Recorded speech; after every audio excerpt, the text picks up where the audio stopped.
Eu quero que você abra comigo a sua Bíblia, em 2 Pedro, capítulo 1. É a quarta mensagem seguida que eu estou pregando no mesmo texto. Porque eu tenho falado aqui, eu não consigo sair desse texto. Nos últimos 2 domingos, na Santa Ceia Geral, eu preguei em cima desse texto. E mais uma vez estamos aqui para a gente cavar mais um pouquinho. Tem muita coisa para a gente explorar nesse texto. E ele vai ser um texto introdutório, depois eu vou ler um segundo texto para a gente aplicar.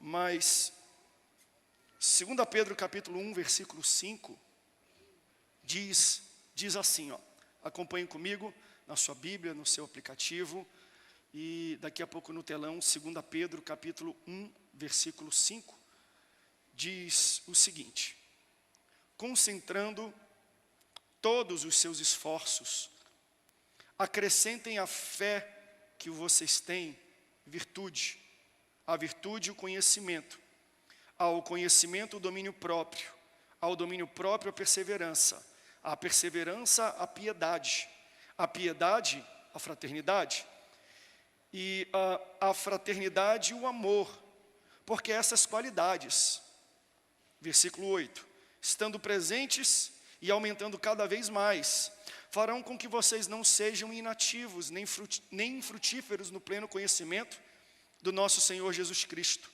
Pois aquele que não tem estas coisas é cego, vendo só o que está perto, e se esqueceu da purificação dos seus antigos pecados. Por isso, irmãos, procurem com um empenho cada vez maior confirmar a vocação e a eleição de vocês, porque fazendo assim, vocês jamais tropeçarão. Deixa eu rapidamente explicar, se você não veio nos últimos 4 cultos que eu preguei, o que esse texto está falando é: você tem fé? Sim. Então aprenda a adicionar e a acrescentar à sua fé 7 itens. E ele vai citando os 7 itens que todo crente precisa adicionar na sua fé. Quais são esses itens? Está aqui, adicione à sua fé a virtude, o conhecimento, o domínio próprio, a perseverança, a piedade, a fraternidade e o amor. Porque se vocês têm todos esses itens junto com a fé de vocês, vocês serão ativos, vocês serão frutíferos, vocês não serão cegos e vocês não vão tropeçar no avanço que vocês têm. No ano onde a gente está pregando, avançando pela fé, eu não quero tropeçar no meu avanço. Eu quero avançar sem cair, eu quero avançar sem deslizar, eu quero avançar sem me machucar. Só que se eu praticar só a fé e eu não adicionar minha fé a esses itens, é capaz que eu tenha fé, mas seja infrutífero. É capaz que eu tenha fé e eu seja inativo naquilo que eu estou fazendo. Deixa eu exemplificar de uma forma muito simples, e eu usei isso todas as vezes. Se você for numa academia fazer exercício, você vai ficar 1 ano levantando peso. Aí uma pessoa vai falar assim, suplementa o seu exercício. Toma whey, toma vitamina, toma BCA, toma creatina, porque com o mesmo esforço, você vai potencializar os seus resultados. Você vai ter resultado muito maior, muito mais forte, com o mesmo esforço de exercício e de malhação que você tem. Ou seja, quando eu suplemento a minha fé, eu vou ter o mesmo exercício de fé, mas os resultados vão ser muito maiores, porque eu estou suplementando e acrescendo e adicionando à minha fé estes itens. Quem está entendendo, diga, eu estou, pastor. Então fala para a pessoa do lado, suplementa a sua fé, meu irmão. Aí na primeira vez que eu preguei sobre isso, eu falei sobre uma fé perseverante. Cego Bartimeu. Jesus passava, Jesus, filho de Davi, tenha misericórdia, compaixão de mim. Aí todo mundo, cala a tua boca. Se ele calasse a boca dele, ele não chamaria a atenção de Jesus, e Jesus não pararia para curá-lo. Ou seja, eu posso ter fé, mas eu não tenho cura, porque eu não tenho perseverança. Adiciona perseverança na sua fé, que você vai chamar a atenção de Jesus, e você vai receber a cura. Esse é um exemplo. Aí depois eu preguei também sobre adicionar domínio próprio. Eu falei um pouco sobre Elias. Quando ele chega diante de Acabe e fala, segundo a minha palavra, não vai chover sobre a terra dos hebreus. Ele não falou segundo Deus. O cara tem fé, mas é uma fé que tem domínio próprio. Domínio próprio não é passividade. Domínio próprio é poder e autoridade sob controle. Lembra quando Jesus está no Getsemane e ele é traído por Judas Iscariotes? E aí Pedro vai protegê-lo, toma a frente e vai acertar a cabeça do soldado. O soldado vira e pega a orelha. Aí Jesus pega a orelha do rapaz, coloca de volta e fala assim: é Pedro, para aí, meu irmão. Você acha que se eu quisesse, eu não chamaria, oraria ao meu pai, e ele enviaria 12 legiões de anjos para me guardar? Jesus tinha poder e autoridade, mas também ele tinha domínio próprio, porque ele entendia: se eu usar o meu poder muito cedo, eu não vou usar o meu poder para aquilo que Deus me chamou, para aquilo que o Pai me deu. Então, quando a gente usa poder e autoridade fora do tempo, a gente estraga o poder e a autoridade. Precisamos ter domínio próprio.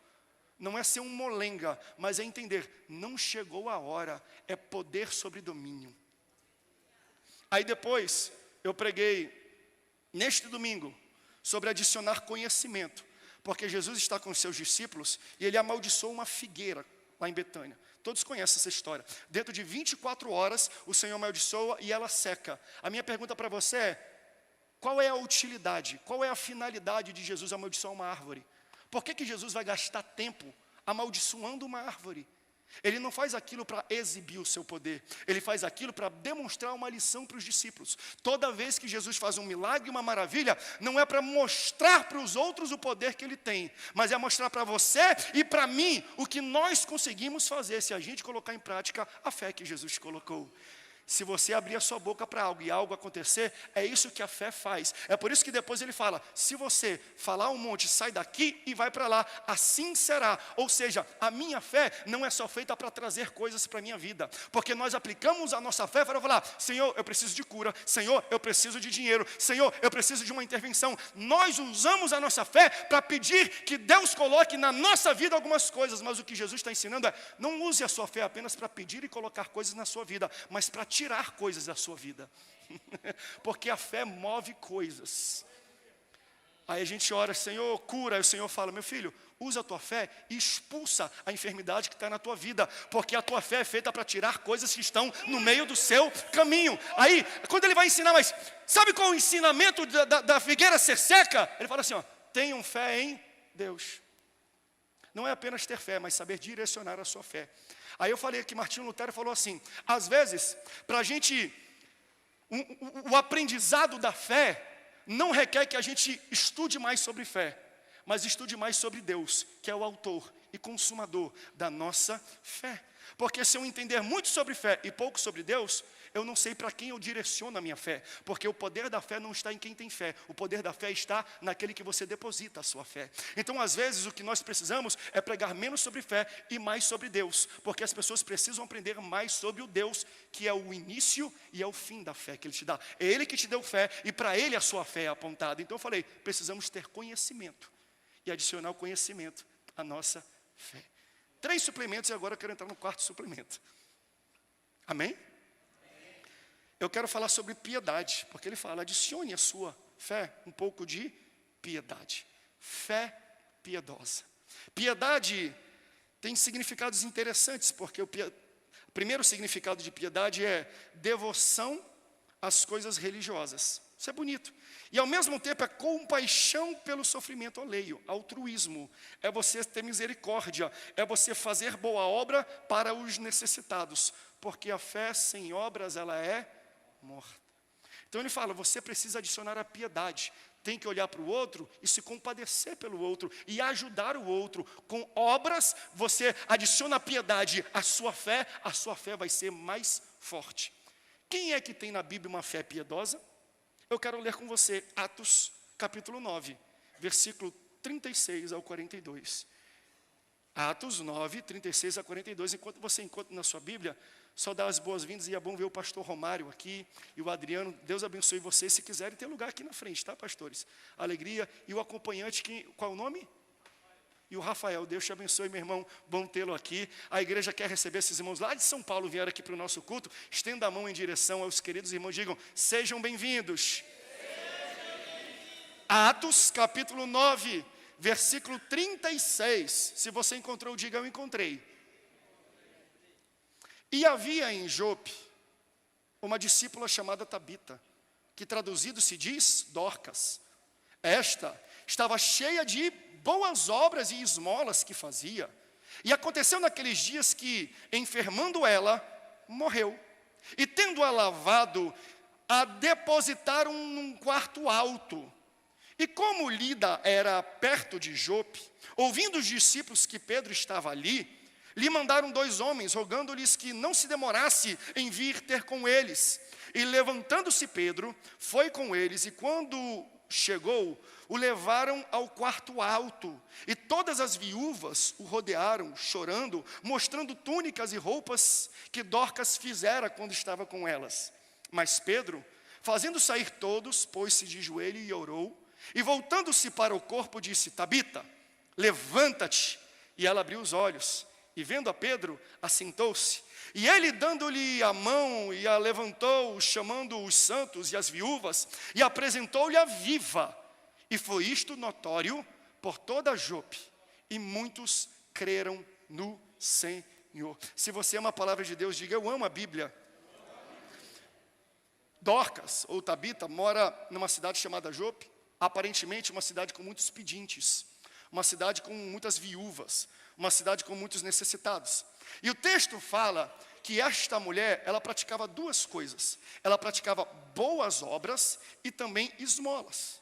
Então, se ela praticava essas 2 coisas, são coisas distintas. Boa obra é uma coisa, esmola é outra coisa. Boa obra é o que eu preparo com antecedência.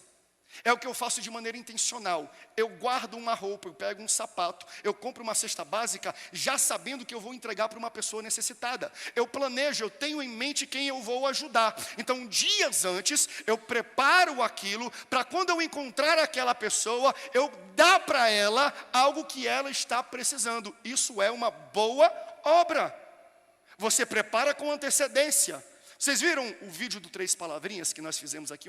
Um evento maravilhoso. Nós arrecadamos quase 3 toneladas de alimentos. Como é que foi? 2 quilos de alimento não perecível por pessoa. Então, todos que vieram aqui fizeram uma boa obra. Na casa deles, prepararam 2 quilos, botaram numa sacola, entraram no carro, já com a intenção de chegar na igreja e entregar na igreja uma contribuição. Boas obras é o carnê do metro quadrado. É o desafio missionário. É quando você sai de casa e você separa aquele valor, aquela nota novinha de R$100, de R$200, para você dar de oferta na igreja. Então, quando você sai de casa guardado, planejando alguma coisa, você está fazendo uma boa obra. Mas ela não era só cheia de boas obras. Ela era cheia de esmolas. O que são esmolas? Bem, se boa obra é o que eu planejo com antecedência, esmola é aquilo que não tem planejamento. É aquilo que me ataca de maneira repentina. Então eu vou para uma loja e eu compro um casaco para alguém que está precisando. Daí eu saio da loja e eu vejo uma pessoa passando frio na rua. Por mais que eu estava planejando uma boa obra, eu fui deparado com uma necessidade urgente e imediata. Então aquilo que eu estava intentando para outra pessoa, eu tiro e dou para essa pessoa, porque ela está necessitando. Eu não planejei esse encontro. Eu vou na farmácia, eu vejo uma mãe precisando de leite materno, precisando de fraldas, na saída ela me aborda. Eu não estava planejando aquilo, mas o que eu faço? Eu compro o material que ela precisa e eu entrego para ela. Isso chama-se esmola. A esmola é aquilo que você não prepara. Você passa no drive-thru do McDonald's. Aí quando você para no sinal, você vê uma família necessitada e precisando de comida. Você pega aquela sacola de batata frita, do 2 hambúrgueres, eu faço o queijo, o molho especial, cebola, o picles e o pão com gergelim. Você fala: bem aqui, eu vi você aqui, você pega aquilo que era seu e você entrega para a família que estava lá. Você planejava comprar e ficar com água na boca e dar para outra pessoa? Não. Mas a situação, a vida te colocou. Então esmolas são oportunidades que a vida nos apresenta para abençoar alguém sem planejamento prévio. Mas quem ajuda o próximo tirando de si, nunca empobrece. O mundo prega isso. Se você dá o que tem, você empobrece. Mas no reino, quando você dá o que você tem, você enobrece. Então quando você entrega algo seu para alguém, você não fica pobre, você fica nobre. Mas mesmo sendo nobre, mesmo sendo crente, mesmo fazendo boas obras, ela adoece. Porque coisas ruins acontecem com pessoas boas. É por isso que nesse momento, eu preguei isso domingo, nós precisamos entender o caráter de Deus. Deus é bom. Deus é amor. Só que muita gente questiona por que coisas ruins acontecem com pessoas boas. Como é que Deus pode permitir que inocentes morram, que pessoas sejam violentadas? Aí o que você tem que responder é, querido, o problema é que você vive num mundo ruim com um Deus bom. Se alguém pega um tiro, vai para o hospital, levam ele para o cirurgião. A culpa do tiro é do cirurgião? Por que a gente culpa o cirurgião? O cirurgião não está ali para causar o tiro, está ali para curar o tiro. Jesus e Deus, Ele é um cirurgião. Ele não causa o que de ruim acontece na sua vida. O papel dele é curar você de alguma coisa ruim que acontece na sua vida. Não culpe Deus pelas mazelas do mundo. Deus não está aqui para causar as mazelas, está aqui para curar as mazelas. Quanto podem dar glória a Deus nisso? Aqui outro exemplo. Tabita, Dorcas, uma mulher boa. Dava, fazia boas coisas, benevolente, fazia caridade, mesmo assim, ela ficou doente. Daí, o texto fala que uma pessoa pega, lava o seu corpo, o seu cadáver, e a carrega para um quarto alto. Quem foi que fez isso, pastor? Não sei, o texto não diz. O texto não cita o nome, mas Deus usa pessoas desconhecidas para fazer grandes obras. Na verdade, quando eu leio a Bíblia e a gente convive no mundo, são as pessoas desconhecidas que fazem as maiores obras. Deus não precisa de ninguém famoso, de pregador famoso, de cantor famoso para fazer algo grande. Na verdade, Deus usa mais os desconhecidos para fazer a vontade dEle aqui na terra. Porque essa pessoa olhou para Dorcas e falou, está morta. Não pode dar mais nada, não canta, não pode me ajudar, não bate palma. Ela não adiciona mais nada na minha vida. Mas mesmo assim, ele pegou, carregou o corpo dela e levou para o quarto de cima. Eu louvo a Deus porque Ele prepara a gente assim, para cuidar da gente quando a gente não tem nada para dar. Não é verdade? Porque quando a gente pode ajudar alguém, abençoar alguém, um monte de gente se rodeia e fala, vamos ajudar porque ele ajuda, porque ele é legal. E quando a gente não pode dar nada, a gente não adiciona nada, a gente não acrescenta nada, será que Deus vai colocar pessoas assim para ajudar a gente nos piores momentos? Eu posso profetizar isso na sua vida? Deus vai colocar do seu lado pessoas que vão te ajudar e te abençoar, mesmo quando você não puder fazer nada em troca, porque eles te amam, porque eles amam a Deus, porque Deus levanta pessoas assim, mesmo quando você não tem nada para oferecer. Aleluia. Ela morre, ele lava, ela limpa, ele pega o corpo. E você entende? Se eu estou numa casa e eu vou fazer um velório, eu vou deixar o corpo em um local onde todos podem ter acesso. Ela estava na parte de baixo da casa, porque a parte de cima, geralmente, se você for numa casa, é onde moram as pessoas. É onde ficam os quartos das pessoas. É onde fica a intimidade das pessoas. Então, se tem alguém nestas condições, morto, não está vivo, eu não vou levar para o quarto, para o quarto alto, para a parte alta. Eu vou deixar na parte de baixo, lá. Mas, promover quem está de pé, é fácil. Levantar, elevar quem está de pé, é fácil. Eu quero ver você se dar o trabalho de levantar quem está morto e caído. Está morrendo, foi traído, está desempregado, está passando, está depressivo, está falido, está angustiado, está perplexo, está sem direção. Você está no lugar certo, você está na casa do Senhor. A igreja não está aqui para promover quem está de pé. Nós fomos chamados para carregar e levantar quem está morto e caído. A igreja não é um cassino que você entra pobre e sai rico. É um hospital que você entra doente e você sai curado. E Deus quer te levantar para fazer exatamente isso. Ela está morrendo, leva para o quarto alto. Chama Pedro. Está por perto, chama ele lá. Aí quando Pedro chega, você conhece muito bem a palavra de Deus, você vê isso nos evangelhos. Toda vez que Jesus e os seus discípulos vão até uma casa, a primeira coisa que acontece é, chama ele, vamos limpar os pés.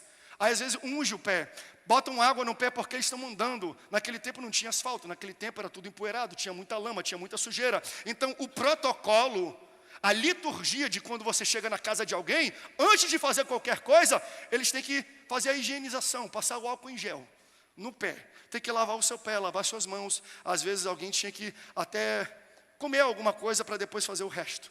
Só que quando Pedro chega na casa onde está essa mulher, ele não pega a bacia, Ele não pega a toalha, ele não lava os pés, ele não seca os pés, ele não come. Pelo contrário, quando ele chega, o texto fala, assim que ele entra, ele sai correndo para o quarto alto, ele sai correndo para o andar de cima, ele quebra protocolos, ele quebra a liturgia, ele quebra a tradição da casa, porque quando existe uma urgência no quarto alto, quando existe uma urgência no quarto de cima, a tradição da sala se torna irrelevante. A tradição da sala perde a importância quando existe alguém necessitado e morrendo no quarto alto. Será que às vezes a gente perde muito tempo na sala quando tem gente morrendo no quarto alto? Será que às vezes a gente perde muito tempo com as tradições que nós inventamos às vezes na sala, enquanto existe gente lá fora morrendo, precisando de uma palavra, de uma oração e de um socorro? Será que a gente perde muito tempo discutindo coisas sem sentido para quem está lá fora no mundo? Que não vai adicionar nada na salvação das pessoas que estão lá fora. Ei, meu irmão, para de perder tempo na sala, enquanto tem gente precisando de milagre no quarto alto. Para de gastar tempo aqui embaixo. Eu lembro uma vez que eu postei, pastor Romário, a foto da gente batizando uma menina.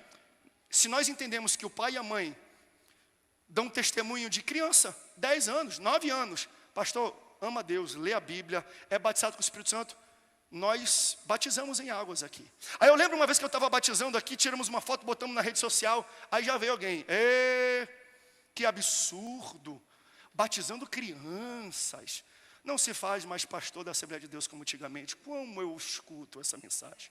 Aí outro dia, a gente fez um batismo que para mim é o batismo mais significante da minha vida. Vou ver até se eu posto amanhã na internet. Coloca a foto. Eu pedi na mídia para colocar a foto. Olha que foto linda. Sabe o que é isso aqui? Isso aqui é um irmão que estava no UTI, em estágio terminal de câncer. Aí ele falou assim, eu preciso batizar. Eu aceitei a Jesus em um evangelismo dentro do hospital, só que eu li que eu preciso me batizar. Ele assinou um termo de responsabilidade, porque não poderia sair. Ele saiu da UTI, eu peguei e batizei este irmão. Ele veio com sonda, ele veio com oxigênio, ele veio com soro, tirou, eu batizei e ele voltou de volta para a UTI. 2 semanas depois, o Senhor recolheu esse homem. Eu peguei e postei essa foto, lembra, Joelho? Eu postei essa foto aqui. Sabe quais foram os comentários? Não se faz mais Assembleia de Deus como antigamente. Onde se viu batizar em piscina de plástico? Tem que batizar em batistério. Tem que batizar em rio, tem que batizar em céu aberto. Vocês não guardam mais a doutrina, meu Deus do céu. Como a gente está se preocupando com a bacia, com a água, com a tradição da sala, quando existe gente precisando de milagre no quarto alto. Entenda, eu não estou dizendo que não temos que seguir, mas se tem gente morrendo, existe prioridade. Fala para a pessoa do teu lado, irmão, não gasta muito tempo com a tradição da sala, enquanto tem gente no quarto alto precisando de você. Faz diferença se é 9 ou 10 anos. Faz diferença se é de plástico, se é piscina, se é jacuzzi, se é batistério, se é rio em céu aberto. Meu irmão, sobe, sai daqui de baixo e pensa em quem está precisando de você lá em cima. Eu não quero ficar discutindo o que está acontecendo aqui na sala embaixo, não. Eu quero subir porque eu quero presenciar a ressurreição. Aleluia, eu preciso ver vida, eu preciso adicionar piedade na minha fé. Eu tenho que me compadecer com as pessoas que estão precisando. Sobe, meu irmão, sobe. Não gasta muito tempo com as coisas periféricas, não gasta muita coisa com as coisas alternativas. Se existe alguém morrendo, ali é a sua prioridade. Se existe alguém necessitado, ali é a sua prioridade. Aí ele chegou, olha que coisa linda, ele chega nesse quarto, está lá o corpo dela deitada, morta, e existem viúvas, mulheres ao redor dela, e acontece algo tão lindo.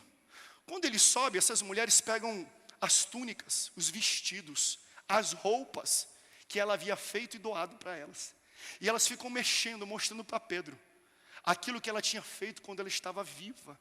Veja, ela estava morta, mas estavam mostrando para Pedro o que ela havia feito de piedoso quando ela estava viva. Isso mostra um caráter de gratidão que às vezes é algo que falta muito esses dias. Porque ela estava morta, mas ela não podia ver o que estavam fazendo. Mas os vivos estavam mostrando para Pedro o que ela tinha feito para ajudar quando ela estava viva. Que Deus nos rodeie de obreiros assim.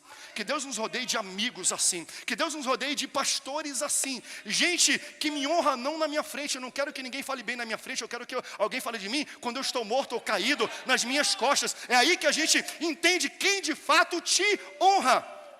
Porque é fácil falar de quem está caído quando está caído. Falar mal. É fácil falar bem de quem está de pé. Mas entenda que tem gente que hoje está caída, mas quando estava de pé ajudou muita gente. E às vezes quando cai, parece que o povo esconde a túnica. Lembra daquela pessoa que te ajudou? Aquela pessoa que te abençoou, aquela pessoa que pagou um lanche, aquela pessoa que te dava carona, aquela pessoa que te acompanhava. Talvez aqui nessa igreja tenha gente que te trouxe aqui, você aceitou a Jesus porque Ele te convidou e hoje Ele está lá no mundo. Não esconde a túnica não. Pode estar caído hoje, mas quando estava vivo, pode estar morto todo, mas quando estava vivo, me ajudou. Quando estava vivo, me abençoou. Começa a mostrar, meu irmão, aquilo que alguém fez por você. Ela está morta, não pode fazer nada, mas as mulheres estão falando, está caída, está morta, não está dando nada. Mas enquanto estava viva, olha aqui o que essa pessoa fez por mim. Tenha a hombridade e a grandeza de dizer, eu fui coberto por essa pessoa quando ela era viva. Eu fui socorrido por essa pessoa quando ela estava de pé. Não tem a ver. Pode até estar morta, pode até estar deitada, mas eu vou fazer de tudo para que ela se levante. Eu vou fazer de tudo para que ela fique em pé. Tem gente aqui que já foi tão abençoado por alguns pastores que hoje estão caídos. E a gente não fala nada. Pelo contrário, a gente reposta quando falam mal dele. Ei, meu irmão, lembra quando ele te vestiu, quando ele te deu uma palavra de libertação? Lembra quando Deus usou a boca dele para falar ao teu filho, a tua casa, a tua família? Não fala mal não, pega a túnica que ele fez, pega a palavra que ele te ajudou e começa a mostrar. Pode até estar morto e caído, mas nós não podemos deixar essas pessoas mortas e no chão. Deus nos chamou para levantar quem está morto e caído. Meu Deus. Caráter de gratidão. Mesmo depois de alguém deslizar, está no chão, está morto, está caído. Aleluia. Mostra a túnica, meu irmão. Mostra a túnica. Tem muita gente que está aqui, que quem te trouxe para a igreja é alguém que hoje está no mundo, está desviado. Manda uma mensagem e mostra a túnica. Tira uma foto dessa ministração e fala, olha, o pastor falou no meu coração e eu quero te abençoar. Muito obrigado, porque lá atrás você me trouxe na igreja, você foi instrumento de Deus na minha vida, porque a minha família está hoje, a minha família está íntegra, a minha família está bonita, eu estou aqui na igreja orando pela tua vida. Mostra a túnica para essa pessoa, porque ela vai levantar em nome de Jesus. Pedro chega, tira todo mundo e ele fala assim, Tabita! Ele grita no ouvido dela, Dorcas! Grita não, ela está morta, rapaz. Por que tu vai gritar com uma mulher morta? De que vai adiantar? Ela não pode ouvir? Não, mas eu posso falar. Não é Jesus que nos ensina isso? Ele chega com uma figueira e ele fala assim, ó, amaldiçoado estás. 24 horas depois, morreu. Aí ele fala, tenha fé em Deus. E aí ele ensina para os discípulos, se vocês tiverem pouca fé, do tamanho de um grão de mostarda, pastor, eu tenho um pouquinho de fé. Jesus já tratou desse problema. Pouca fé não tem problema. Se for do tamanho de um grão de mostarda, abre a tua boca e fala para a montanha, sair daqui e ali, e assim será. Se você fizer isso crendo, vai acontecer. O que eu quero dizer aqui é, talvez para um pai, para uma mãe, deixa eu aplicar isso para a tua casa e para a tua vida. Quem sabe é o teu filho que está morto, não fisicamente, mas espiritualmente. Aí tu convida ele para vir para a igreja, ele coloca aquele fone grande, do tamanho da cabeça dele. Não quero ouvir. Continua falando. Não vai dar em nada. Continua falando.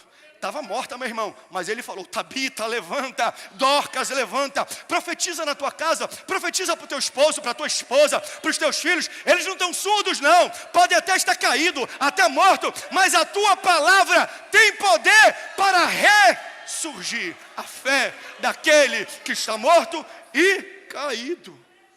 Tabita, levanta. Aí quando Pedro declarou essas palavras, a Bíblia fala que ela abriu, arregalou os olhos. Aí ela levanta e ela se assenta. Agora Dorcas está sentada. Eu gosto muito de usar a rede social, eu e minha esposa. A gente nasceu nessa geração. E todos os cultos que a gente faz, ou a gente filma, ou depois quando tiram as fotos, a gente publica. No Instagram, Facebook, a gente publica as fotos dos cultos da nossa igreja na internet. Quantas vezes eu não publiquei fotos aleatórias de pessoas levantando a mão, de gente chorando, de gente ajoelhada, de gente sentada no culto. E no inbox, de maneira anônima, vieram pessoas falando: ih, pastor, esse cabra aí está na tua igreja? Ih, pastor, cuidado com essa mulher, pastor, não vale nada, eu nem sabia que estava na igreja, isso não merece nem entrar na igreja, porque a gente publica, não sabe às vezes quem são as pessoas, a gente coloca na internet e as pessoas vêm falando mal. Ih, pastor, não sei não, essa pessoa não presta, cuidado, pastor. Aí sempre vem em mente essa história aqui para mim, porque você às vezes pode até falar mal de alguém que está sentado na igreja, mas meu irmão, para quem estava morto, está sentado na igreja? Já é um progresso, meu irmão. Não fala mal. A gente é ruim, não é? A gente está dentro da igreja, a gente vê foto em outro culto, a gente fala: esse cara deu trabalho aqui, esse cara não presta nada. Aí a gente quer queimar para o pastor aquela pessoa que está sentada. Meu irmão, se ele estava morto, ele está sentado, dá glória a Deus, comemora. Meu irmão, para quem estava caído e está levantado, você tem que dar glória a Deus. Às vezes a gente fala muito mal, meu irmão. Está sentado, mas um dia vai pregar. Está sentado, mas um dia vai profetizar. Está sentado, mas um dia vai estar nesse púlpito aqui, ó, nesse altar. Está sentado, mas um dia vai estar batizando pessoas. É isso que Deus quer fazer. Deus chama esta igreja para levantar caídos. Não fala mal não. Fala mal não. Fala mal não. Arabaçucan, tarabás. Tem muita gente que está deixando Satanás desempregado, fazendo a função dele, acusando os outros. Faz isso não, meu irmão. Pode não prestar, mas se está sentado na igreja, é porque Jesus já está ressuscitando essa vida. É porque Jesus já está transformando essa vida. É porque Jesus já está trabalhando nesta vida. Sobe aí, louvor, sobe aí, que hoje está sendo rápido e rasteiro. Pedro, no versículo 41, chamou, dando-lhe a mão, a levantou, e chamou os santos e as viúvas, e apresentou Tabita viva a eles. Ele chamando as pessoas: vem ver, vem ver. Ele levantou a mulher que acabaram de ressuscitar e falou: está aqui, está viva. Chamou. Chamada é o que a gente usa hoje na internet, né? Vou chamar no Zap, eu vou chamar aqui no vídeo, eu vou chamar no FaceTime. Não faz isso? Quando a gente chama alguém, é para falar o quê? O que a gente fala quando nós chamamos alguém? A gente liga para as pessoas com euforia para falar fofoca de alguém que morreu ou caiu? Ou a gente chama alguém para falar da ressurreição? Porque Pedro está ensinando para a gente aqui. Eu chamei! Se fosse nos dias de hoje, eu botei todo mundo no grupo, fiz uma chamada de vídeo para todo mundo, e eu mostrei aquela que estava morta viva, aquela que estava caída está em pé. Aleluia. O problema é que hoje a gente usa internet, as chamadas, não para falar de ressurreição, mas para propagar fofoca. Vai na internet, vai naquele portal de fofoquinha, aí pega aquilo e no inbox. A gente não tem coragem de mandar publicamente, mas Deus está vendo. Olha que caiu, olha o que aconteceu com essa pessoa, olha só. Olha isso aqui. Eu amo isso que Pedro faz. Porque ela fica doente, caída. E a notícia deve ter corrido. Porque notícia ruim corre demais, não é? Tem uma frase que eu adoro que fala assim, ó: uma semente cresce em silêncio, mas quando uma árvore cai faz muito barulho. É por isso que a queda chama mais atenção do que o crescimento. E geralmente o barulho da queda não é feito pelo mundo não. É feito aqui dentro da igreja. Meu irmão, se Deus fizesse um raio-x no perfil de internet de crente, a gente ia descobrir que as maiores fofocas e escândalos não são propagadas pelo mundo. As fofocas e escândalos que acontecem dentro da igreja são provocados e propagados pela própria igreja. Aí Pedro está ensinando para a gente. Porque quando morreu, ele não ficou anunciando, anuncia que morreu. Ele não fala nada, ele fica caladinho. Ei, quando deu ruim, fica caladinho, deixa Deus trabalhar. Quando alguém desliza, fica quietinho, deixa Deus trabalhar. Quando existe um escândalo, deixa aqui dentro. Não é que a gente quer encobrir, a gente quer cobrir para que os outros não fiquem apontando o dedo, enquanto Deus está trabalhando nessa vida. Aí Pedro está falando, meu irmão, eu não avisei para ninguém, eu subi, eu orei, Deus ressuscitou. Quer postar alguma coisa, quer retweetar alguma coisa, quer compartilhar alguma coisa, compartilha a ressurreição, compartilha aquilo que Deus está fazendo nesse ambiente. Não compartilha briga não compartilha invasão.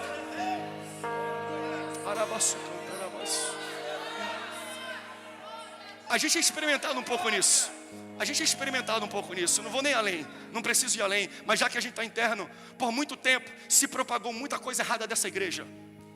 Mas Deus está mudando o coração dos crentes desse lugar, porque agora a gente só propaga a salvação.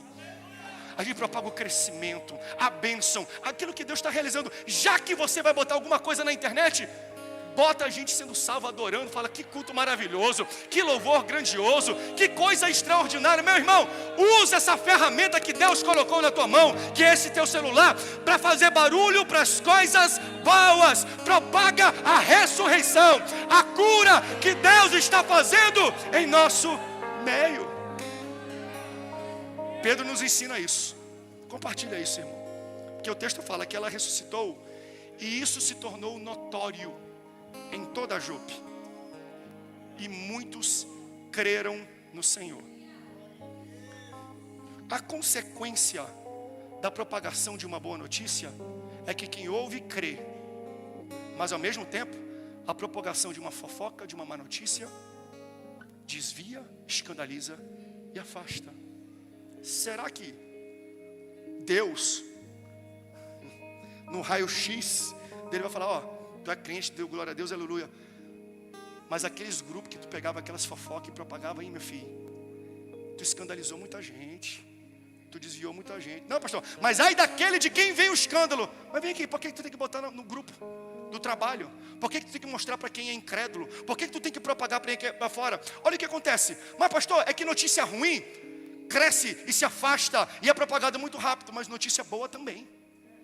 Notícia boa também. Está aqui a prova. Ressuscitou e toda Jope ganhou notoriedade em toda a cidade, e muitos creram no Senhor.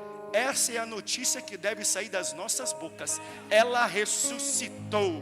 Jesus ressuscitou. As pessoas não vão conhecer mais a tua casa, a nossa igreja, a nossa vida por brigas. Não. Eles vão reconhecer esse local pelo milagre e a ressurreição que Deus está fazendo em nosso meio. Você pode ficar de pé? Eu quero adorar. Eu quero dizer que aquilo que parecia impossível, aquilo que parecia não ter saída, aquilo que parecia a minha morte, Jesus mudou a minha sorte.